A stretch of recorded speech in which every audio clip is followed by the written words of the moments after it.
بسم الله الرحمن الرحيم الحمد لله رب العالمين والصلاة والسلام على أشرف الأنبياء والمرسلين نبينا محمد وعلى آله وصحبه أجمعين أما بعد محترم ناظرین سلسلے فتاوی اسلامیہ کا 9واں درس پیش خدمت ہے اور یہ کبیرہ گناہوں کے مرتکب لوگوں کے انجام کے سلسلے میں ہے کہ اگر کوئی شخص گناہ کبیرہ کرتا ہے تو اس کا انجام کیا ہوگا۔ سوال پیش کیا گیا کہ جو لوگ زنا، تہمت یا چوری جیسے کبیرہ گناہوں کا ارتکاب کریں اور احکام شریعت کے مطابق انہیں دنیا میں ان جرائم کی سزا نہ دی جا سکے اور وہ توبہ کیے بغیر مر جائیں تو قیامت کے دن ایسے لوگوں کے بارے میں حکم الہی کیا ہوگا، ان کا انجام کیا ہوگا؟ جواب: اہل سنت والجماعت کا یہ عقیدہ ہے کہ اگر کوئی مسلمان زنا، قذف اور چوری جیسے کبیرہ گناہوں پر اصرار کی حالت میں مر جائے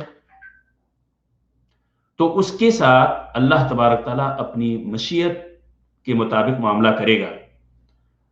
اگر اللہ تعالیٰ چاہے تو اسے معاف کر سکتا ہے، معاف فرما دے، اور اگر چاہے تو اسے عذاب دے اور بالآخر اس کا انجام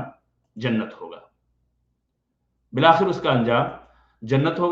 اور وہ جنت میں داخل ہوگا۔ اللہ تبارک تعالیٰ کا فرمان ہے ان اللہ لا یغفر ان یشرک بہ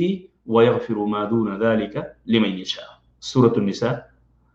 کی آیت ہے۔ اللہ تبارک تعالیٰ نے اس کے اندر فرمایا کہ بے شک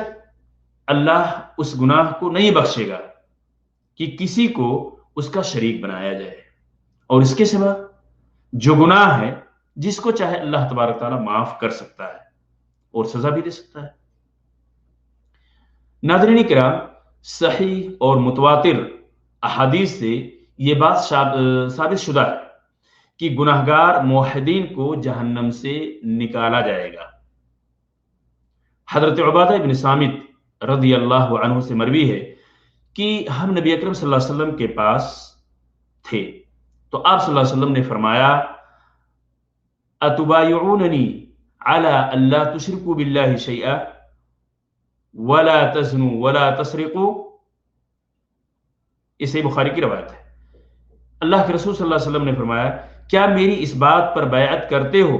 کہ اللہ تبارک تعالیٰ کے ساتھ کسی کو شریک نہ کرو گے، بدکاری نہ کرو گے، چوری نہ کرو گے؟ اور پھر آپ صلی اللہ علیہ وسلم نے فرمایا فمن وفى منكم فأجره على الله ومن أصاب من ذلك شيئا فعوقب فهو كفارة له ومن أصاب منها شيئا من ذلك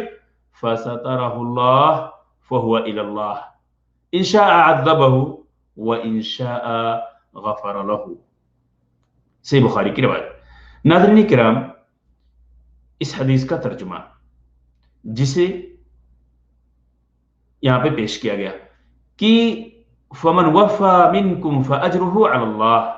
جو تم میں سے اس بیعت کو پورا کرے گا کہ اللہ تبارک تعالیٰ کے ساتھ کسی کو شریک نہیں ٹھہرائے گا، تم میں سے جو اس بیعت کو پورا کرے گا تو اس کا اجر اللہ تعالیٰ کے ذمہ ہے۔ جو شخص ان میں سے گناہ کا ارتکاب کرے اور اسے سزا مل جائے تو وہ سزا اس کے لیے کفارہ بن جائے گی، اور جس نے ان میں سے کسی گناہ کا ارتکاب کیا اور اللہ تعالیٰ نے اس کی پردہ پوشی کی، صدر پوشی کی، تو اللہ تبارک تعالیٰ کے سپرد ہے، اگر چاہے تو عذاب دے اور چاہے تو اسے معاف فرما دے۔ ناظرین کرام، یہ سوال جو پیش کیا گیا تھا سعودی عرب کی فتویٰ کمیٹی کے پاس کہ گناہ کبیرہ کے مرتکب لوگوں کا انجام کیا ہوگا، تو اس سوال کے جواب میں یہ چیزیں آپ کے سامنے رکھی گئیں، اور اللہ تبارک تعالیٰ سے دعا ہے کہ اللہ تعالیٰ ہم سب کو گناہ کبیرہ ہی نہیں گناہ صغیرہ سے بھی محفوظ رکھے۔ ہمیں سے ہر شخص سے چاہیے کہ کسی بھی چھوٹی نیکی کو بھی حقیر نہ سمجھیں، وہیں ہمیں ہمارے لیے ضروری ہے کہ ہم میں سے ہر شخص